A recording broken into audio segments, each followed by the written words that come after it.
Hello students, कैसे हो सारिक sir. इस लेक्चर्स का आप सब वेट कर रहे थे और आज इस लेक्चर में ये हमारा लास्ट लेक्चर होने वाला है इस चैप्टर के लिए। सो आज टॉपिक हमारा रहेगा, it is changing data with DML commands.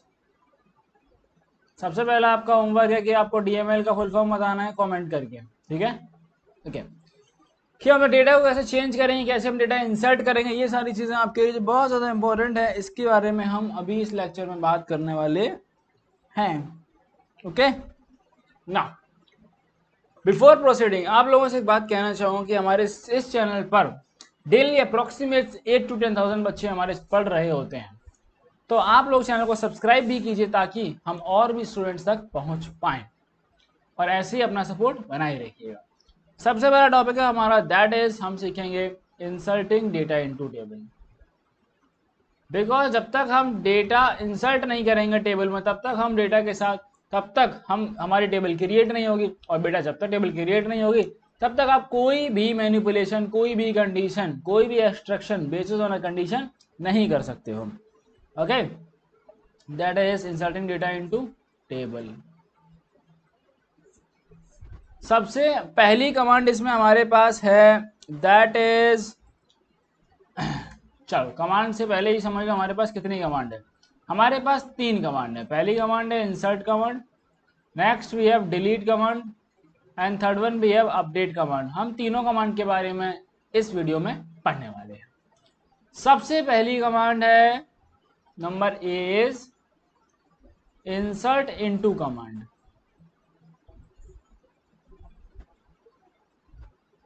अब ये सबसे इंपॉर्टेंट है बिकॉज जब तक आपका मेरा डेटा आपका एंटर नहीं होगा आपकी टेबल के अंदर, आप उसमें कोई मैनिपुलेशन क्या ही करोगे।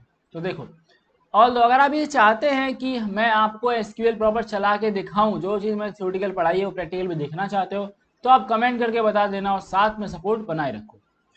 सिंटैक्स समझ लो, जब भी कोई भी कमांड पढ़ाऊं तो उसकी सिंटैक्स हमेशा याद रखनी है आपको। Syntax is very very important. Syntax is insert into,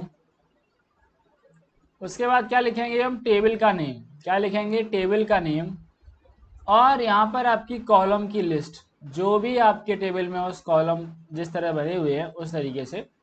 then we will write values, और हम अपनी वैल्यूज जो है वो एंटर कर देंगे एक एक करके। वैल्यूज कैसे एंटर होंगी, वैल्यूज आपकी उसी सीक्वेंस में एंटर करनी है जिस सीक्वेंस में आपकी कॉलम लिस्ट लिखी है। जैसे फॉर एग्जांपल फर्स्ट कॉलम हमारा रोल नंबर है, तो पहली वैल्यू यहाँ पे क्या एंटर होगी, रोल नंबर की वैल्यू एंटर होगी। ओके, इस तरीके से हम इसमें एंटर करते रहेंगे। बात समझ गए। अच्छा, एग्जांपल समझ लो, वी हैव इंसर्ट इनटू, एक एम्प्लॉय नाम की टेबल है एंड मैंने लिखा वैल्यूज दैट इज 1001 और अपना नाम डाल दिया विशाल, ME4 767.0.00। ठीक है, अब इसमें क्या किया हमने, आपको भैया इसमें हमने जो कॉलम लिस्ट तो हमने दी नहीं। तो देखो, अगर आप कभी भी, जैसे हमारा डिफॉल्ट कॉलम है, ठीक है, अगर क्या है, अगर आपका डिफॉल्ट कॉलम है, फॉर एग्जांपल मेरे पास 1 2 3 4 5, इस टेबल में मेरे पास 5 कॉलम है और मैं सभी में वैल्यू एंटर करना चाहता हूं, तो मुझे सीक्वेंस लिखने की कोई भी ज़रूरत नहीं है। ओके, बट अगर मैं सिर्फ किसी दो कॉलम में अगर मुझे वैल्यू एंटर करनी है, ठीक है, तो मुझे फिर उनका सीक्वेंस लिखना पड़ेगा। क्या करना पड़ेगा, उनका सीक्वेंस लिखना पड़ेगा। तो उसके लिए हमारा एग्जाम्पल इस तरह हो जाएगा, that is insert into employ. अब जिन जिन कॉलम्स में हमको वैल्यू एंटर करनी हो यहाँ पे लिख दो, that is E code, E name and sex. अब यहाँ से आपकी आ जाएंगी वैल्यूज। क्या वैल्यूज एंटर करना चाहते हो, मैं ई कोड में डालना चाहता हूँ 2014, ठीक है, एंड इसमें डालना चाहता हूँ मैं मंजू, एंड सेक्स में डालना चाहता हूँ एफ। तो क्या होगा, इस वाली क्वेरी में आप देखो, सिर्फ हमारी एम्प्लॉय वाली टेबल में 3 वैल्यू एंटर हो रही हैं, ई कोड, ई नेम और सेक्स। अब यहाँ एक चीज ध्यान रखना, आप, मैंने सिंटेक्स में क्या बोला था कि जहां पर भी आपका स्क्वायर ब्रैकेट लगा होता है, that is what, it is optional. What, it is optional. ये बात समझे। हाँ भैया ये बात समझ में आ गई, ओके वेरी गुड। तो इस तरह से हम क्या करेंगे, टेबल में डेटा एंटर कर रहे होंगे। Next we have that is inserting null values. What, अगर आपको नल वैल्यूज को इंसर्ट कराना है देन हम क्या करेंगे इस वाले केस में, देखो सो आपको सिंपली क्या करना है, आपको वैल्यू की जगह नल दे देना है। आपको क्या करना है, वैल्यू की जगह नल इंसर्ट करा देना है कुछ इस तरह से। एग्जाम्पल से समझो, वी हैव इंसर्ट इनटू, इसके बाद क्या लिखेंगे, इंसर्ट इनटू टेबल का नाम लिखते हैं ना, we have employ table. Then अब क्या लिखेंगे आप, इसका कॉलम के नेम लिखे जाएंगे। लेकिन ये बात ध्यान रखनी है, नल कभी भी आपकी प्राइमरी की में आप नल वैल्यू एंटर नहीं करा सकते हैं। वैल्यूज, अब मैंने 1001 एंड विशाल सैलरी पता नहीं तो हमने नल एंटर कर दिया। क्या एंटर कर दिया हमने, नल एंटर कर दिया। ये बात ध्यान रखना कि जब भी आप अपनी क्वेरी खत्म करोगे तो आपको यहाँ पर सेमीकोलन जरूर लगाना पड़ेगा। क्या लगाना पड़ेगा आपको, सेमीकोलन लगाना पड़ेगा। Okay, now next is if you want to insert date, what, if you want to insert date in, अगर आपने एसक्यूएल में डेट इंसर्ट करना चाहते हैं तो क्या करना पड़ेगा, तो सबसे पहले बात ध्यान रख लो कि जो डिफॉल्ट फॉर्मेट है आपके डेट का, that is year month and date, day. Okay, ये आपका डिफॉल्ट फॉर्मेट है। अब एंटर कैसे कराएंगे, देखो we will just write insert into, insert into के बाद अपना टेबल का नाम लिखेंगे employ and then employ number, full name, salary, date of joining, then values 1001 Vishal null. Date हमारी क्या होगी, that is in the form of year 03, month that is July and that is 28। इस तरह से। क्या बात समझ में आई, आया नहीं आया, आ गया। नेक्स्ट, अगर आप इंसर्ट कराना चाहते हो insert data from another table, अगर आपको किसी और दूसरी टेबल से अपना डेटा इंसर्ट कराना है तो हम क्या करेंगे, ध्यान समझो। That is syntax, insert into, table name लिखो अपना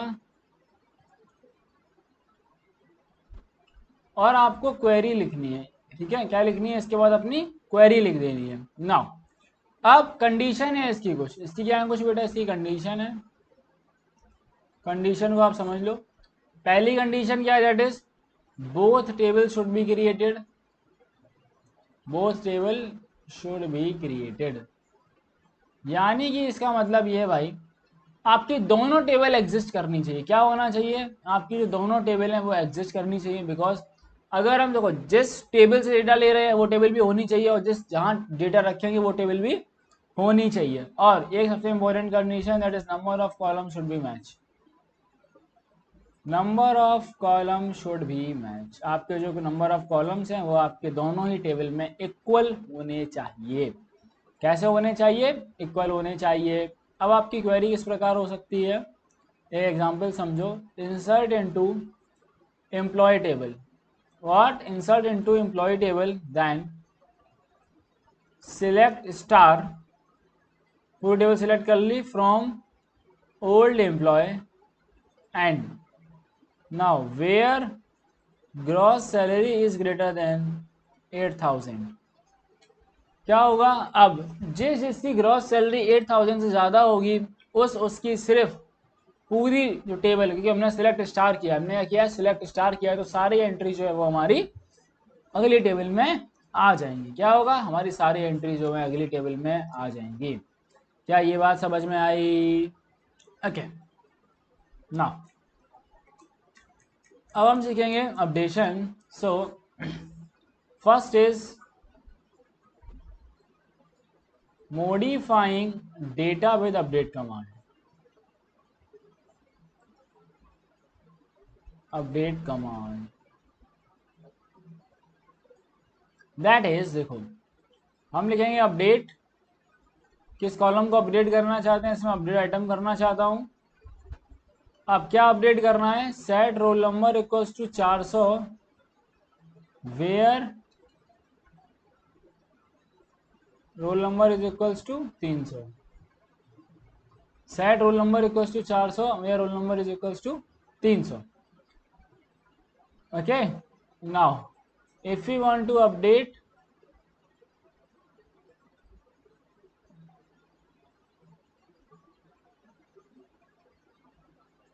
अपडेटिंग मल्टीपल कॉलम्स, अगर आपको मल्टीपल कॉलम अपडेट करना है तो हम कैसे करेंगे ये भी समझ लो। You have to just write update items then set roll number is equals to 400, QOH is equals to 700, then ये कंडीशन क्या है हमारी, where I code is less than 1040। Okay, अब अपडेट में ये आइटम्स है, ये आपका बेटा सॉरी आपका टेबल का नाम है, यहाँ आपकी क्या है आपका, that is the name of table name. किस टेबल में आप अपडेट कमांड इस्तेमाल करेंगे।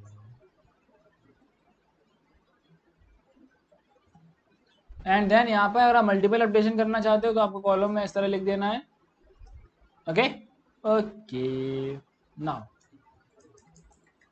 Third one is using an expression, using expression in update, expression in update that is कि आपने अपडेट किया एम्प्लॉय टेबल को, सेट क्या करना है, जो चेंजेस करने हैं वो लिखो, ग्रॉस को आपको ग्रॉस प्लस 400 कर देना है, ठीक है। Now where grade is equals to E3 और ग्रेड इक्वल्स टू E4, या तो आपकी ग्रेड E3 हो या फिर आपकी ग्रेड A4 है, वहां पे क्या होगा, ग्रॉस की जो करंट वैल्यू होगी उसमें 400 और ऐड हो जाएगा। बात समझ में आई? आया नहीं आया भैया? आ गया। Next updating to null value, null values कैसे अपडेट करना है। फॉर एग्जांपल मेरी एक अपडेट एम्प्लॉय नाम की टेबल है, सेट ग्रेड को नल कर दिया हमने, क्या करना है, ग्रेड को मुझे नल करना है। Now where grade is equals to E4, जहाँ पे हमारा ग्रेड जो है E4 होगा वहां पे क्या हो जाएगा, ये नल कर देगा जाके। क्या बात समझे? आया नहीं आया? आया, बहुत बढ़िया। Next is we have that is deleting from, deleting data with delete command. अगर आपको कुछ भी डेटा को डिलीट करना है, क्या करना है, अगर आप कुछ भी डेटा को डिलीट करना चाहते हैं तो हम डिलीशन कैसे कर रहे होंगे। सबसे पहले इसका हम सिंटैक्स देखते हैं। सिंटैक्स क्या है हमारा, syntax is that is delete from, delete from, आप जिस टेबल से डिलीट करना चाहते हैं, delete from table name and, यहाँ पर कंडीशन जो है वो आपकी ऑप्शनल है, वेयर प्रेडिकेट, आपकी जो भी कंडीशनल है वो आप यहाँ पे लगाइए। अब कंडीशन आपकी आ गई है किसमें, स्क्वायर ब्रैकेट में, तो इसका मतलब क्या है, इट रिप्रेजेंट कंडीशन हमारी क्या होगी बेटा, ऑप्शनल होगी। ओके, अब दो बातें ध्यान रखना। सबसे पहला है कि अगर आपको पूरा content to remove all the content, अगर आपको टेबल से सारा का सारा कंटेंट रिमूव करना है तो आपको सिंपली क्या लिखना है, you have to just write delete from items, या आपका जो भी टेबल नेम है, फॉर एग्जांपल मेरा यहाँ पे आइटम्स है तो मैं सिमिलरली क्या लिख लूँगा, डिलीट फ्रॉम आइटम्स लिख दूंगा। ओके, बात समझ में आई? ओके भैया, नेक्स्ट इज, अगर आपको किसी कंडीशन के बेसिस पर डिलीट करना है, if you want to delete on basis of condition, किसके बेसिस पर? कंडीशन के बेस पर डिलीट करना चाहते हो, then that is delete from items where gross is less than 8400। तो अब जिस जिसका ग्रॉस जो है वो कितना होगा? 8400 से कम होगा, वो सारे हमारे रिकॉर्ड्स क्या डिलीट होते चले जाएंगे। क्या होंगे बेटा? वो हमारे सारे रिकॉर्ड्स जो है वो डिलीट होते चले जाएंगे। Okay okay, next we have alter command. We have alter table command. अब इसमें क्या करते हैं, इसमें हम अपनी टेबल की जो एग्जिस्टिंग डेफिनेशन है, अपनी एग्जिस्टिंग टेबल को हम मॉडिफाई करेंगे। क्या करेंगे? मॉडिफाई करेंगे। मॉडिफिकेशन से मतलब क्या है कि हम अपनी टेबल में से कोई भी कॉलम ऐड कर सकते हैं, कोई भी कॉलम डिलीट कर सकते हैं। इस तरीके से हम अपने मॉडिफिकेशंस कर रहे हैं। सबसे पहले सीखेंगे कि अगर हमें कोई भी कॉलम को ऐड करना हो, व्हाट इज, अगर हमें कोई भी कॉलम को ऐड करना है तो कैसे करेंगे। सिंटैक्स समझो। देखो, सारा खेल सिंटैक्स का है। यहाँ पर एसक्यूएल में सारा खेल सिंटैक्स का है। सिंटैक्स समझ गए तो क्वेश्चन बहुत आराम से सॉल्व कर लोगे। That is we write alter table, फिर आपको टेबल का नाम लिखना है, किस टेबल में आप ऑल्ट्रेशन कर रहे हैं। ठीक है, यहाँ पे आप टेबल का नाम लिखो। देन ऐड, अपने कॉलम का नाम लिखो, जिस कॉलम को आप यहाँ पर ऐड कर रहे हो उस कॉलम का डेटा टाइप क्या है एंड उस कॉलम का आपका साइज क्या है। नाउ देन अगर उसमें कोई भी कांस्टेंट लगाना है आपको उस कॉलम के ऊपर, तो वह आपका क्या है बेटा? ऑप्शनल। स्क्वायर ब्रैकेट सिंटैक्स में स्क्वायर ब्रैकेट क्या शो करता है? This square bracket simply shows optional. हाँ भैया, आप तो रटा दिए हो आप। Okay, very good. Now let's study modifying column definitions. अगर हम अपनी कॉलम की डेफिनेशंस को मॉडिफाई करना चाहते हैं तो हम वो कैसे कर रहे होंगे, ध्यान से समझो। दैट इज, मॉडिफिकेशन करने के लिए हमें करना क्या पड़ेगा? देखो, मॉडिफिकेशन से आप क्या क्या चेंज कर सकते हो, पहले ये समझ लो। आप किसी का रेयर टाइप चेंज कर सकते हैं, आप किसी की डिफॉल्ट वैल्यू चेंज कर सकते हैं, आप ऑर्डर ऑफ कॉलम चेंज कर सकते हैं,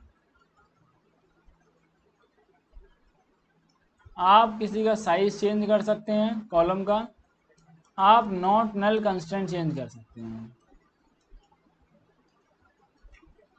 क्या कर सकते हैं? हम नॉट नल कंस्टेंट को चेंज कर सकते हैं। Says data types and sizes. सबसे पहले बात करते हैं डेटा टाइप के बारे में और साइज के बारे में। आप सबसे पहला पॉइंट आप ये समझ लो, that is you can only change कर टू वर्कर। आप कर को सिर्फ वर्कर में चेंज कर सकते हैं और आप इसका वाइस वर्सा कर सकते हैं। ठीक है, ऐसा आप तभी कर सकते हैं, इसकी कंडीशन है that is only if the column contain null in on row. Only if the column contains null in all row, null in all rows. Okay, or if you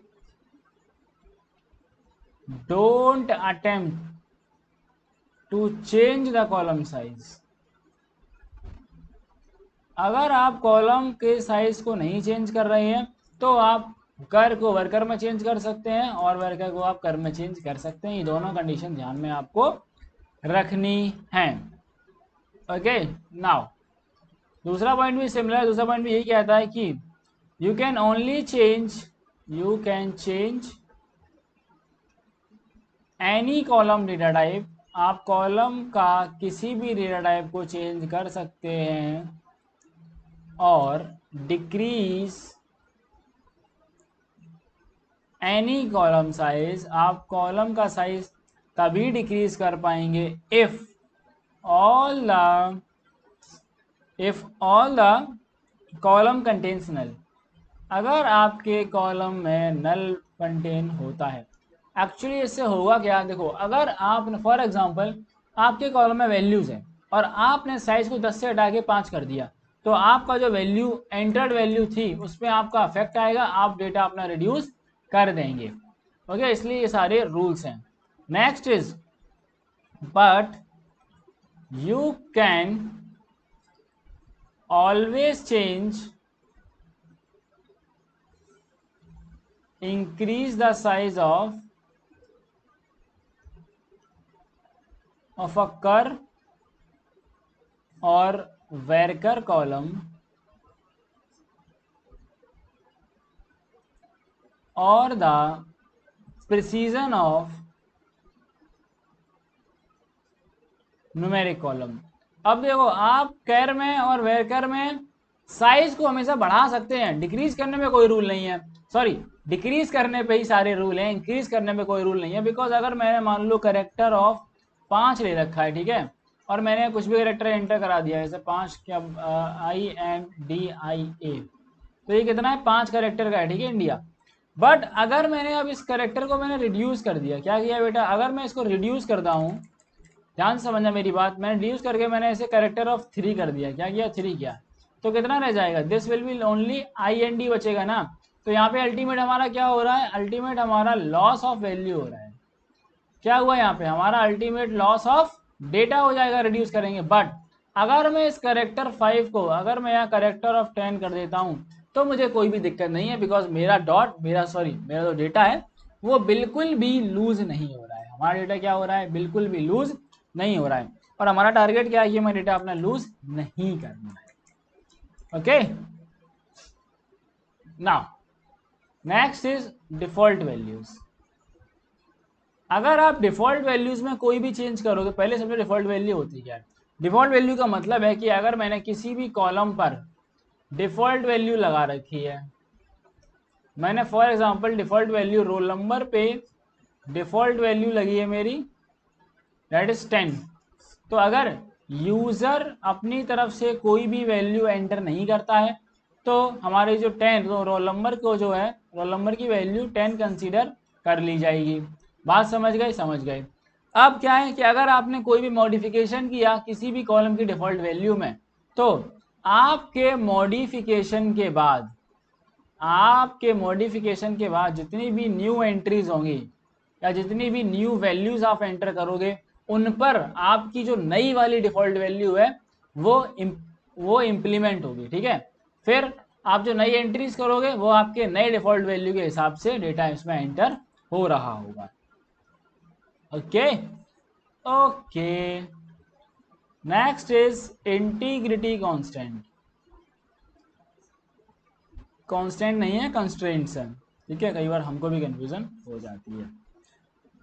that is, अभी क्या कह रहा है, that is you can only add not null constraint using modify clause. आप modify clause का इस्तेमाल करके not null constraint को ऐड तभी कर सकते हैं, नॉट क्लॉज, ओके। बट देखो अगर आपको नॉट नल कंस्ट्रेंट का इस्तेमाल करना है बेटा तो आपको मॉडिफाई क्लॉज यूज करना पड़ेगा। बट अगर आपको कोई अदर कंस्ट्रेंट लगाना है, यहाँ पर क्या लगाना है, अगर आपको कोई अदर कंस्ट्रेंट लगाने हैं, ठीक है, then you have to use add clause, then you have to use what, add clause. फिर हमें क्या यूज करना पड़ेगा, हमें यूज करना पड़ेगा ऐड क्लॉज को इस्तेमाल में लेंगे हम। क्या बात समझ में आई नहीं आई?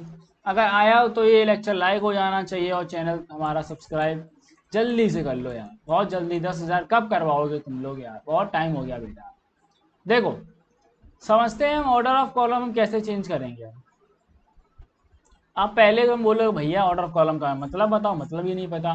मान लो किसी टेबल में तुम्हारा नेम पहले आता है, नेम है, फिर उसके बाद रोल नंबर है और फिर फादर्स नेम है, ठीक है।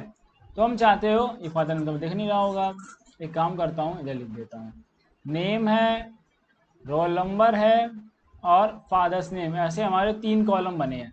तो हम चाहते हो रोल नंबर सबसे आगे आए और नेम बाद में आए, ठीक है। तो देखो अब हम ऐसा हम कैसे कर पाएंगे। पहले सिंटैक्स समझ लो। Syntax will be alter table. किस टेबल में आपको चेंजेस करने हैं, आपको उस टेबल का लिखना है नाम। देन लगाना है आपको मॉडिफाई, और उसके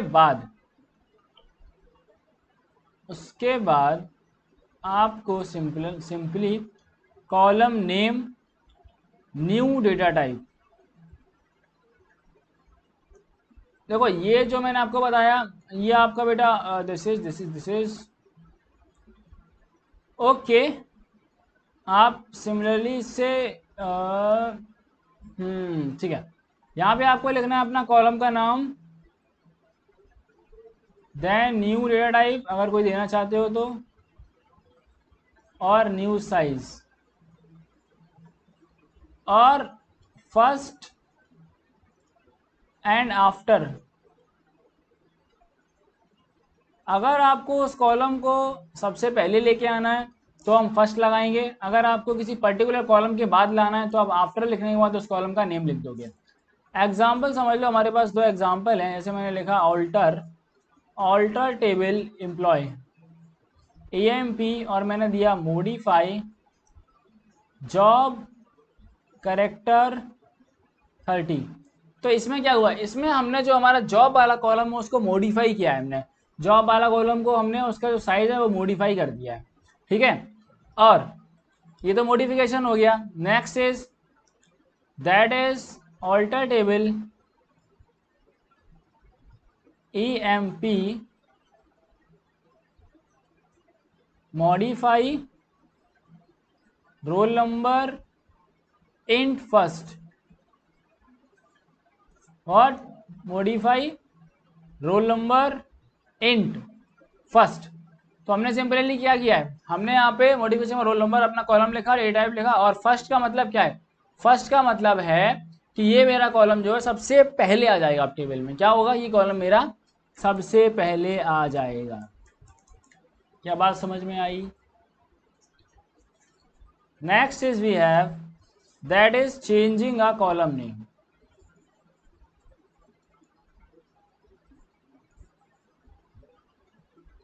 अगर आपको किसी भी कॉलम का नाम चेंज करना हो तो आप वो कैसे करेंगे, ये भी ध्यान से समझ लो। सिंटैक्स है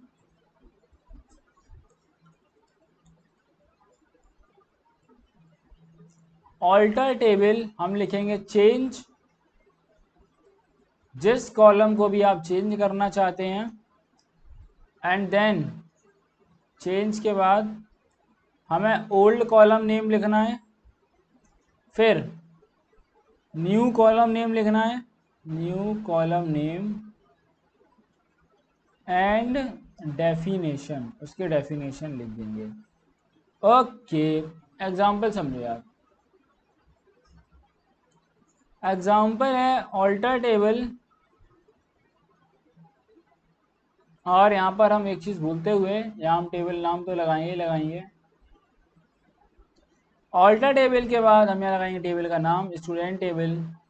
देन हम चेंज में what we are doing, changing.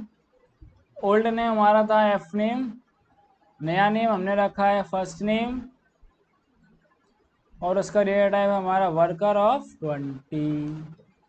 क्या है डेटा टाइप हमारा? डेटा टाइप हमारा वर्कर ऑफ 20। अब आपको दिख रहा होगा, क्या तुम्हें दिखा? Okay, now next is that is removing table components. What is it? Is removing table component. अगर हमें टेबल से कुछ ना कुछ डिलीट करना है तो हम वो कैसे कर रहे होंगे, तो इस काम के लिए हम इस्तेमाल में लेंगे अपनी ड्रॉप कमांड को। किसको इस्तेमाल में लेंगे बेटा? ड्रॉप कमांड को। अब ड्रॉप कमांड यूज कैसे करनी है देखो, सॉरी ये ड्रॉप कमांड ही है। अब drop clause of alter command, that is, इसमें कई सारे हमारे क्लॉज हैं। क्लॉज क्या है, अगर आपने लिखा ड्रॉप प्राइमरी की तो ये सिमिलरली क्या करेगा, इट विल ड्रॉप प्राइमरी की कॉन्स्टेंट, जिस भी कॉलम पे आपने प्राइमरी कॉन्स्टेंट लगा रखा होगा वो आपका ड्रॉप कर देगा। अगर आप लिखते हैं ड्रॉप कॉलम और आपने लिखा उसके बाद उस कॉलम का नाम, क्या लिखा बेटा, उस कॉलम का नाम लिखा, तो क्या करेगा, it will just remove the column from table, ये उस टेबल से ये आपका कॉलम रिमूव कर देगा। क्या कर देगा बेटा, ये कॉलम रिमूव कर देगा। नेक्स्ट, अगर आपने लिखा फॉरेन की, दैट इज ड्रॉप फॉरेन की के बाद आपने उस पर कंस्ट्रेंट का नाम, यानी जिस कॉलम पर फॉरेन की लगी है, तो it will just remove the foreign की, क्या करेगा, it will remove the foreign की। एग्जाम्पल के समझ लो। नाउ ऑल्टर टेबल, टेबल का नेम डिपार्टमेंट है यहाँ पर, और मैंने लिखा ड्रॉप प्राइमरी की, क्या लिख दिया बस, ड्रॉप प्राइमरी की और कैस्केड। तो इस प्राइमरी की से क्या होगा, प्राइमरी की से हमारी प्राइमरी की को रिमूव कर देगा, लेकिन अब कैस्केड से क्या होगा, ध्यान समझो। कैस्केड यहाँ पर यूज किया गया है, कैस्केड रिमूव करेगा आपकी फॉरेन की रेफरेंस को, किसको, फॉरेन की। अगर इस प्राइमरी की से कोई आपकी फॉरेन की बनी हुई है तो उसको भी क्या कर देगा, रिमूव कर देगा। क्या कर देगा, इसको भी ड्रॉप कर देगा। क्या बात समझ में आई, अरे आया नहीं आया, चलो ना। लास्ट कमांड हमारा बच रहा है, that is drop table command. क्या है, that is drop table command. अभी क्या करता है, ये आपका एक डेटाबेस में से एक टेबल को ड्रॉप कर देगा। It's drop a table from database. इसका सिंटैक्स है that is drop table if exist, and इसके बाद टेबल का नाम। अब यहाँ पर स्क्वायर ब्रैकेट लगाए तो इसमें, तो इसका मतलब क्या है, that is optional. Square bracket का मतलब क्या होता है बेटा, ऑप्शनल। अगर मैंने यहाँ लिखा ड्रॉप टेबल आइटम्स, तो क्या करेगा, ये आइटम्स को, ये आपकी आइटम टेबल जो है उसको गायब कर देगा। ओके, अब अगर आप यहाँ लिखोगे drop table if exist items, तो इस वाले केस में बेटा क्या होगा, इस वाले केस में इफ एग्जिस्ट जो है चेक करेगा, क्या चेक करेगा, whether the table is in database or not, table is in database or not, क्या आपकी टेबल डेटाबेस में है या फिर नहीं है। ये बात समझ में आई। क्या करेगा ड्रॉप टेबल कमांड, सॉरी, आपका जो इफ एग्जिस्ट है वही चेक करता है कि टेबल पहले एग्जिस्ट करती है नहीं करती है। अगर एग्जिस्ट करेगी तभी तो हम उसको डिलीट कर पाएंगे। कोई चीज अब हमारे पास है तभी तो हम उसका डिलीशन कर पाएंगे बेटा। ओके, सो मिलेंगे आप सभी से अगले चैप्टर के साथ। तब तक के लिए जो यहाँ तक देख रहा है चैनल को सब्सक्राइब जरूर करें, और साथ में इस वीडियो पे 50 लाइक्स का हमारा टारगेट है। लेट्स सी आप कब तक पूरा करते हैं।